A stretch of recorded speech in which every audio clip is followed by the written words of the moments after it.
Okay, so here's part 2 of our unit on Jamestown this week. So, we've gotten into why Jamestown was founded. It was an economic venture. England wanted to make some money, increase its wealth and power. We've gotten into why the location was chosen. There are 5 reasons why they picked Jamestown.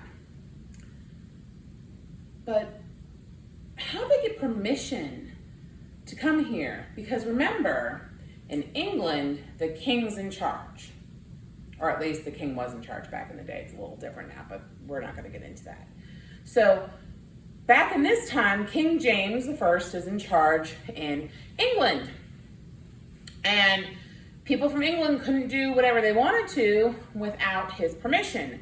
So in order to establish this colony, Jamestown, in the New World, America, they had to get permission from King James.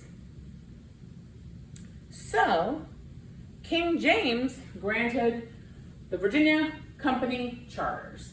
These are charters that King James gave to the Virginia Company of London.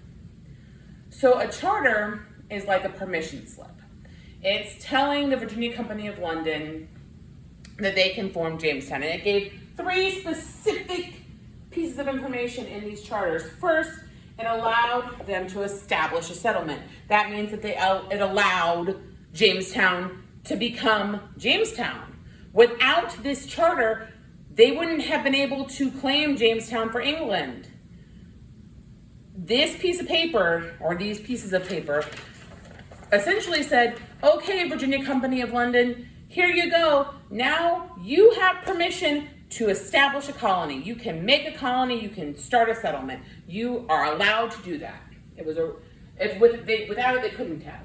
It also defined the physical borders of the colony. So it said, you need to go inland. You need to have water so that these ships can dock.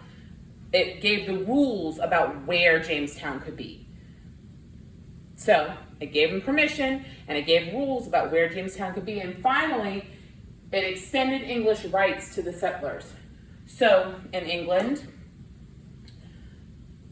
men who held property had a voice. Men who did not had less of a voice. Women had no voice. Same rules and rights applied to the people in the Jamestown colony.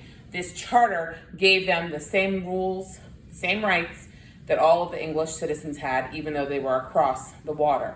That is going to become very important later down the road when we get to the Revolutionary War.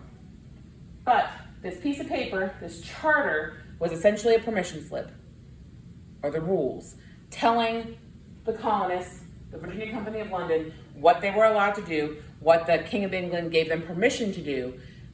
King James, he was the king that was giving them this permission. So why do you think Jamestown got its name?